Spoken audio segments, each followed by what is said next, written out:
Thank you. The gentleman from the Northern Mariana Islands, Mr. Sablan. Thank you very much, Mr. Chairman. Madam Secretary, thank you for being here today. Secretary DeVos, you arrived in your position at a time when Republicans passed a resolution of disapproval in both chambers to overturn the Every Student Succeeds Act, ESSA, Accountability, Reporting, and State Plan regulations. While these regulations were overturned, the law's core requirements remained unchanged. ESSA includes important federal guardrails to hold states and school districts accountable for meeting the needs of all students. While there is flexibility, the law is not a blank check. Compliance with the law's requirement is not optional.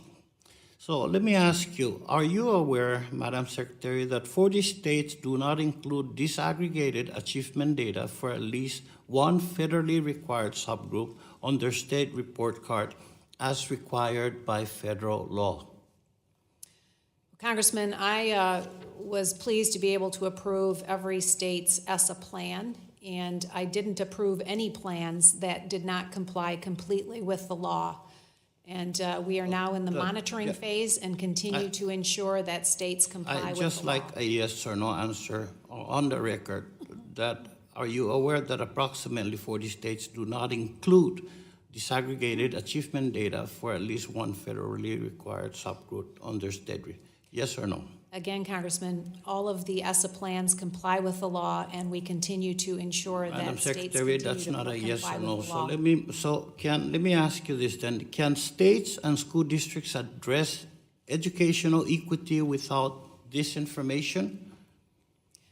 Congressman, again, we have ensured that all of the ESSA plans from every state comply with the law, and we are committed to ensuring that as they implement them, they continue to comply with the law. I only have 5 minutes, so respectfully reclaiming my time, Madam Secretary, the answer is no. We cannot advance equity without this information. The law requires states to disaggregate data by subgroups to ensure accurate data on student achievement. And accurate data is critical for parents, educators, and policymakers.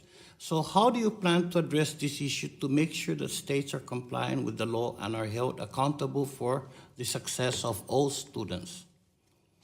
Again, sir, we continue to monitor the states as they implement their ESSA plans to make sure they are compliant with all aspects of the law, and we're committed to doing so. So let me be very simple. English is my second language, but I understand you're not giving me an answer. So let me be very simple, Madam Secretary.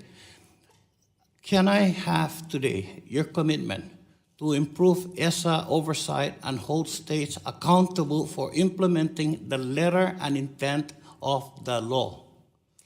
Your commitment, yes or no?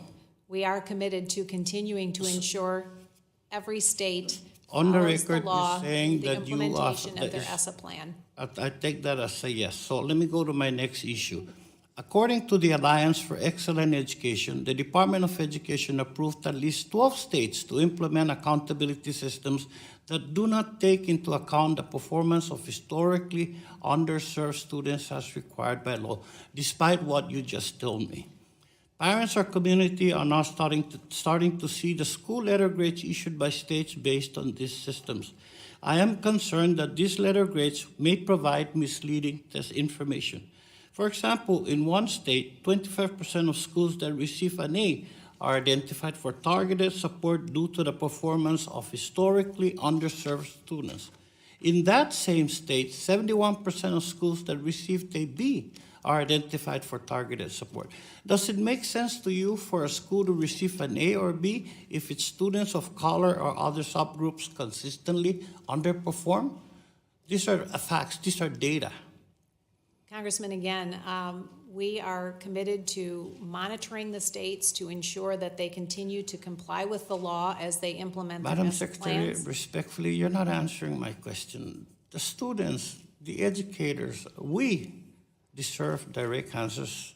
So let me ask again. How is the department holding states accountable for using subgroup performance to inform action to intervene in and provide additional support for under-resourced schools?